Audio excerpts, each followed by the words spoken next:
तो ये थी प्रे मूवी, जो कि प्रेडिएटर सीरीज की 5th इंस्टॉलमेंट थी, जिसमें हमें भविष्य का नहीं बल्कि पास्ट के समय को दिखाया जाता है।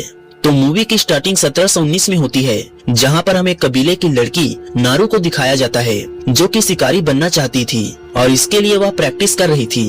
वह एक हिरण का हंट करने के लिए घात लगाए बैठी हुई थी और वह उसका शिकार करने ही वाली थी, लेकिन तभी अचानक से अजीब तेज आवाज आती है, जिससे डर कर वह हिरण वहां से भाग जाता है। नारू उस हिरण का पीछा करने की कोशिश करती है, लेकिन वह हिरण वहां से भाग चुका था।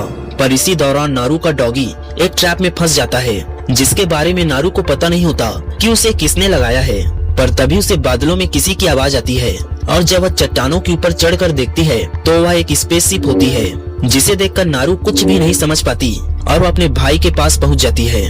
उसका भाई ताबे एक बहुत अच्छा शिकारी होता है, जिसे नारू बताती है कि उसने आज आसमान में एक बहुत बड़े पक्षी को देखा और वह उसे मारकर बहुत बड़ी शिकारी बन जाएगी। दरअसल यहाँ पर नारू उसी स्पेसशिप के बारे में बात कर रही थी, जिसे उसने कुछ समय पहले आसमान में देखा था। चूँकि यह 18वीं शताब्दी होती है और मानवों ने इस समय इतनी तरक्की नहीं की होती है कि वे स्पेसशिप के बारे में कुछ जान और समझ पाएं, इसलिए नारू उस स्पेसशिप को पक्षी समझ रही थी। इसके बाद नारू अपने घर चली जाती है, जहाँ पर हमें घर में उसके माँ को दिखाया जाता है, जो कि जड़ी बूटियों से दवाई बना रही होती है। नारू की माँ को उसका शिकार करना बिल्कुल भी पसंद नहीं था और वह नारू को समझाती है कि तुम्हें शिकार न करके और दूसरे अच्छे काम करना चाहिए। पर नारू है कि शिकारी बनने की जिद पकड़ी होती है और वह अपनी माँ की बातों को बिल्कुल नहीं सुनती। फिर नारू की माँ उसे एक खास तरह के जड़ी बूटी को लाने के लिए जंगल भेजती है और जब वह जंगल में होती है तब वह देखती है कि उसका भाई और उसके साथी जंगल में शेर का शिकार करने के लिए जा रहे होते हैं, क्योंकि शेर उनके एक साथी को उठा कर ले गया था। तभी नारू उनसे कहती है कि वह भी उनके साथ आना चाहती है, लेकिन कोई भी उसे अपने साथ ले जाने के लिए तैयार नहीं होता। पर ताबे कहता है कि नारू को जड़ी बूटियों का अच्छा ज्ञान है, जिससे कि अगर हमारा कोई साथी घायल हो जाता है तो यह उसका इलाज कर सकती है। ताबे की यह बात सुन सभी नारू को अपने साथ ले जाने के लिए तैयार हो जाते हैं और तब नारू भी उनके साथ शेर का शिकार करने के लिए चली जाती है। कुछ दूर जाने पर उन्हें शेर तो नहीं मिलता, पर उन्हें उनका साथी जरूर मिल जाता है। तब नारू उसका इलाज करती है और वे सभी अपने साथी को लेकर घर की ओर जाने लगते हैं। अब यहाँ पर घने जंगल में चारों तरफ अंधेरा हो चुका था, पर तभी ताबे कहता है कि तुम सभी घर चले जाओ, मैं शेर का शिकार करके ही लौटूंगा। यह सुन नारू कहती है कि वह भी उसके साथ आएगी, लेकिन ताबे नारू को अपने साथ ले जाने से मना कर देता है और वह अकेला ही शेर का शिकार करने के लिए चला जाता है। जब सभी लोग घर की ओर जा रहे होते हैं तभी नारू एक सांप को देखती है, जिसे बेहद ही अजीब तरीके से मारा गया होता है, जिसके खून के छींटे पेड़ के ऊपर तक गए होते हैं और वहीं पर अजीब पैरों के निशान भी होते हैं। और यह सब उसी स्पेसशिप के एलियन ने किया था, जिसे नारू ने कुछ समय पहले देखा था। उस स्पेसशिप से निकला एलियन एक ऐसा प्राणी था जो कि अदृश्य हो सकता था और उसे प्रेडिएटर कहा जाता था। यह सब देख नारू को लगता है कि यह कोई बहुत बड़ा जानवर है और वह समझ जाती है कि उसके भाई की जान खतरे में है। तब वह अपने भाई को खोजते हुए उसके पास पहुंच जाती है और उसे उन पैरों के निशान के बारे में बताती है, लेकिन उसका भाई ताबे उसकी बातों पर ज्यादा ध्यान नहीं देता और कहता है कि हम अब शेर के गुफा के पास आ गए हैं, तो इसलिए हमें शेर पर ध्यान देना चाहिए। अब नारू का भाई ताबे नारू और अपने एक साथी को पेड़ पर चढ़ने के लिए कहता है और वह खुद शेर का शिकार करने के लिए गुफा की ओर चला जाता है। फिर नारू उस लड़के के साथ पेड़ पर चढ़ जाती है, पर तभी वहाँ पर वह शेर आ जाता है और वह नारू के साथी लड़के पर हमला कर उसे मार देता है। इसके बाद शेर नारू पर भी हमला करता है, लेकिन नारू उस शेर को घायल कर देती है। पर तभी दूर जंगल में दिखाई दे रही लाल रोशनी से उसका ध्यान भटक जाता है और वह पेड़ से नीचे गिरकर बेहोश हो जाती है। जब नारू को होश आता है तब वह अपने आप को घर में पाती है और उसे पता चलता है कि उसके भाई ने उस शेर को मार गिराया है और अब ताबे को कबीले का नया सरदार बनाया जाता है, क्योंकि उसने शेर के आतंक से सभी को बचा लिया था। जिसके बाद सभी सोचते हैं कि खतरा पूरी तरीके से टल चुका है, पर नारू को पता था कि अभी खतरा टला नहीं, क्योंकि जंगल में शेर से भी ज्यादा खतरनाक जानवर मौजूद है और वह इसके बारे में अपने भाई को बताती है, पर उसका भाई उसकी बातों पर विश्वास नहीं करता। अब हम अगले दिन नारू को देखते हैं, जो कि अकेले ही अपने डॉगी के साथ उस दरिंदे शिकारी की तलाश में जंगल की ओर निकल जाती है। वहीं पर दूसरी ओर हम उस दरिंदे शिकारी प्रेडिएटर को देखते हैं, जो कि एक भेड़िए को मार गिराता है, जिसे इधर नारू ढूंढ रही थी। और जब वह जंगल में आगे बढ़ रही होती है तभी वह दलदल में गिर जाती है।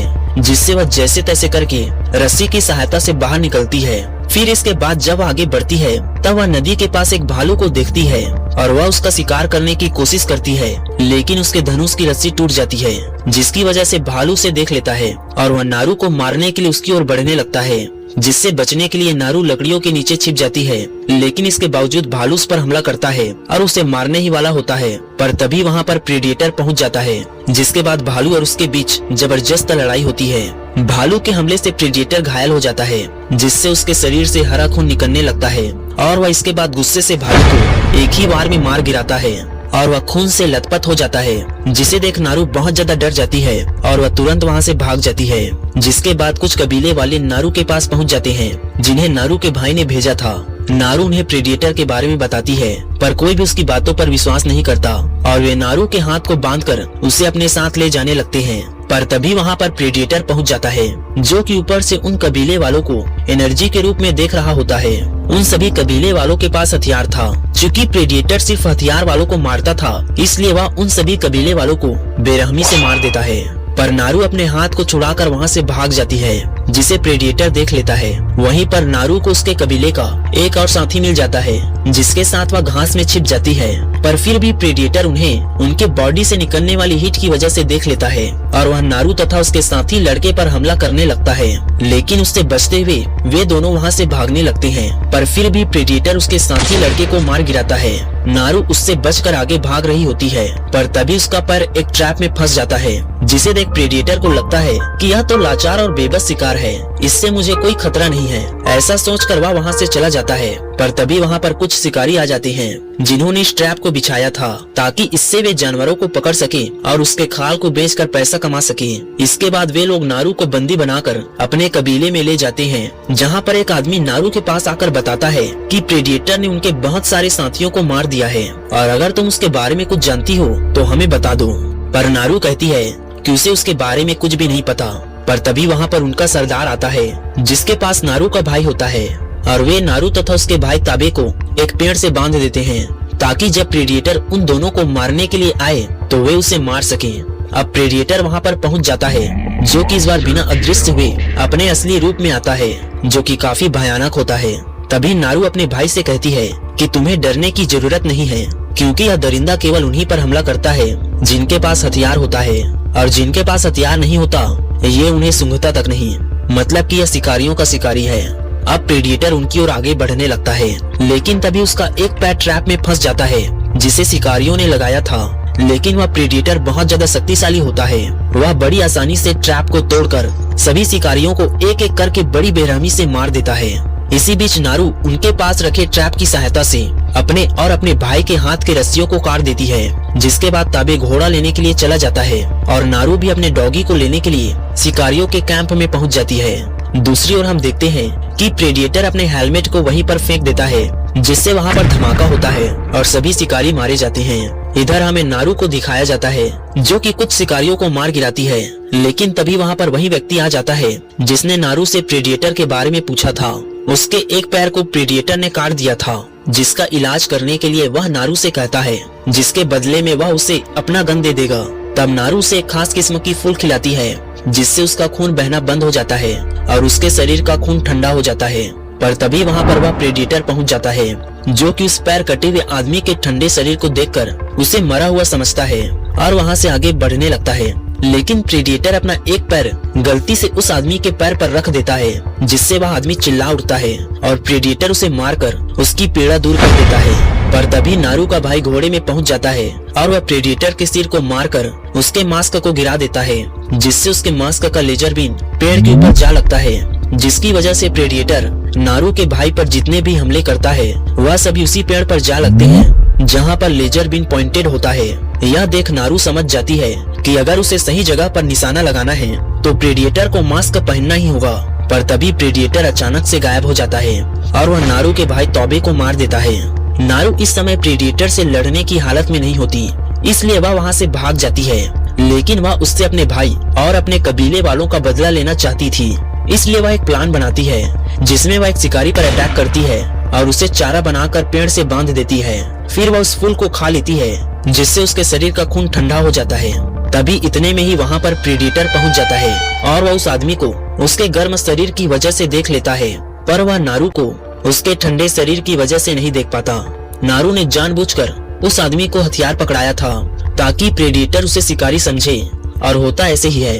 प्रेडेटर उस आदमी को शिकारी समझकर मार देता है, पर तभी पीछे से नारू प्रेडेटर के खोपड़ी पर गोली चला देती है, जिससे उसका मास्क नीचे गिर जाता है, जिसे लेकर नारू जंगल की ओर भागती है।